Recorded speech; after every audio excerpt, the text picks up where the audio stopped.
An evil man seeks only rebellion, therefore a cruel messenger will be sent against him. My name's Arthur. I thank you for joining me as we share some thoughts together, focusing on Proverbs chapter 17, verse 11. An evil man seeks only rebellion, therefore a cruel messenger will be sent against him. This proverb relates a little bit to the previous one, which was, rebuke is more effective for a wise man than 100 blows on a fool. If we have a person who is not doing the right thing, and it's not just their nature but it's their determination, their focus, then strong forces will be brought against them, represented in verse 10 by 100 blows. But even 100 blows, 100 strikes, does not change the outlook of that fool who does not heed God, that evil person who seeks only rebellion. When a person has rebellion in their heart and they try and stir up rebellion, then strong measures are taken against them. We see that even today in those who express their rebellion against society by terrorist acts.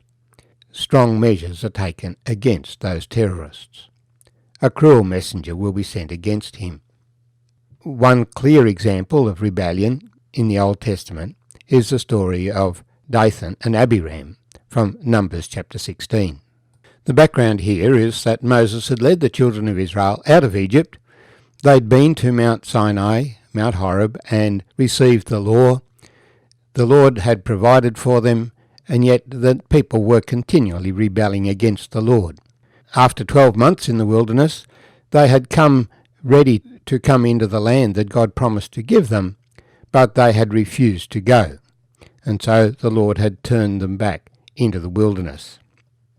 And we take up the story. Korah, the son of Ishar, the son of Kohath, the son of Levi, with Dathan and Abiram, the sons of Eliab, and On, the son of Peleth, sons of Reuben, took men, and they rose up before Moses with some of the children of Israel, 250 leaders of the congregation, representatives of the congregation, men of renown.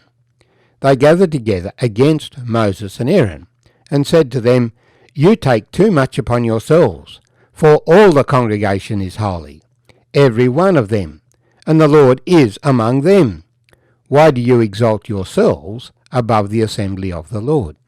So when Moses heard it, he fell on his face, and spoke to Korah and his company, saying, Tomorrow morning the Lord shall show who is his, and who is holy, and will cause him to come near to him.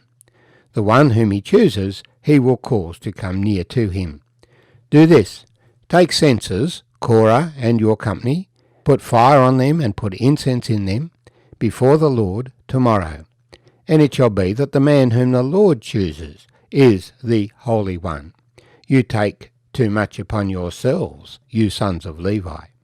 Then Moses said to Korah, Hear now, you sons of Levi, is it a small thing to you that the God of Israel has separated you from the congregation of Israel to bring you near to himself, to do the work of the tabernacle of the Lord, and to stand before the congregation to serve them? And he has brought you near to himself, you and all your brethren, the sons of Levi, with you. Are you now seeking the priesthood also? Therefore you and all your company are gathered together against the Lord. And what is Aaron that you complain against him? And Moses sent to Dathan and Abiram, the sons of Eliab. But they said, We will not come up. Is it a small thing that you have brought us up out of the land flowing with milk and honey, to kill us in the wilderness, that you should keep acting like a prince over us? Moreover, you have not brought us into a land flowing with milk and honey, nor given us inheritance of fields and vineyards. Will you put out the eyes of these men? We will not come up. Then Moses was very angry and said to the Lord, Do not respect their offering.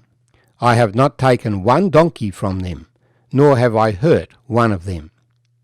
And Moses said to Korah, Tomorrow you and all your company be present before the Lord, you and they, as well as Aaron.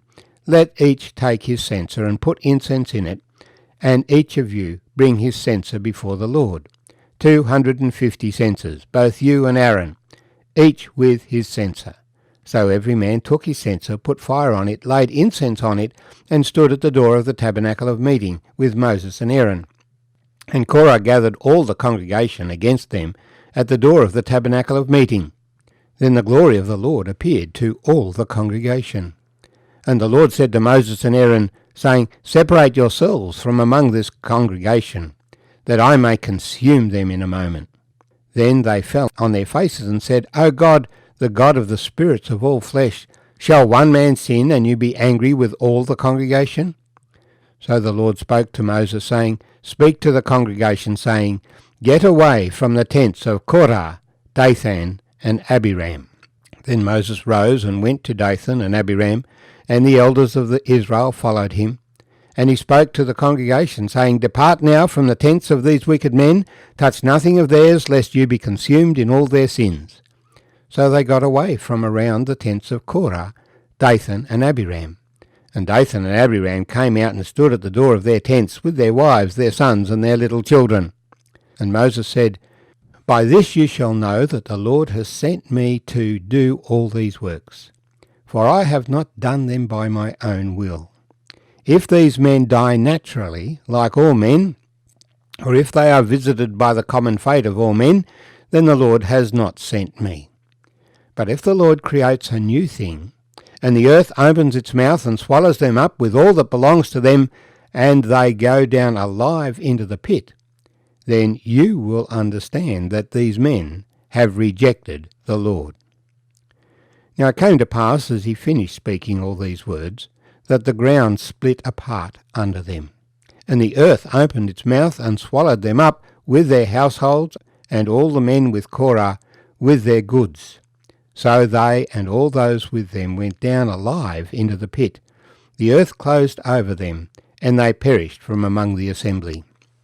Then all Israel, who were around them, fled at their cry, for they said, Lest the earth swallow us up also.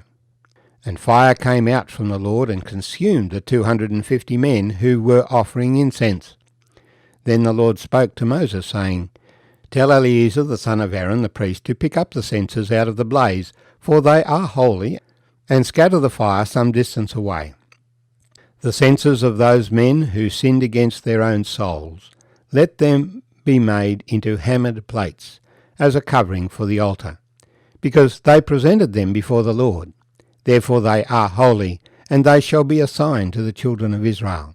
So Eleazar the priest took the bronze censers, which those who were burned up had presented, and they were hammered out as a covering on the altar, to be a memorial to the children of Israel, that no outsider who is not a descendant of Aaron should come near to offer incense before the Lord, that he might not become like Korah and his companions, just as the Lord had said to him through Moses.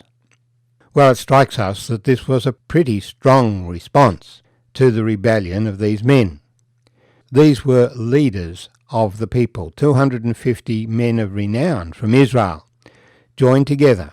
We have the ringleaders, but it wasn't just 3 men who were rebelling. There were 250 other leading people who had sided with them. The strong measure that the Lord took. The 250 men were killed in the fire, and the 3 ringleaders, Korah, Dathan, and Abiram, Korah from the tribe of Levi, Dathan and Abiram from the tribe of Reuben, they and their families and their tents were swallowed up, taken out from the midst of God's people. This was always to be a warning to the children of Israel. The censers that they had presented were refashioned into plates used to cover the altar, so that people would always be reminded of God's judgment on rebellion. And we need to take heed that we do not rebel against the Lord. As Paul teaches us, let every soul be subject to the governing authority, for there is no authority except from God, and the authorities that exist are appointed by God. Therefore, whoever resists the authority resists the ordinance of God, and those who resist will bring judgment on themselves. For our proverb says, An evil man seeks only rebellion, therefore a cruel messenger will be sent against him. Vengeance is mine, I will repay, says the Lord.